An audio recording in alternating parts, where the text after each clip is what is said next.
Fret polishing. Pasinaw sa siritsi.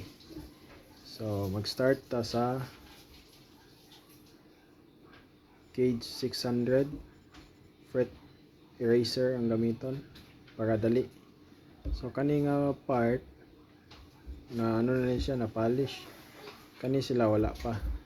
So, ato ni siyang i-polish. So, simple na kayo. Ana ra. Mga duha ka slide. Okay na din siya. So, human sa 600. Dahil nito sa 1,000. No? So, kuan yapon. Haplas-haplas lang yapon. Hantod usinaw. No?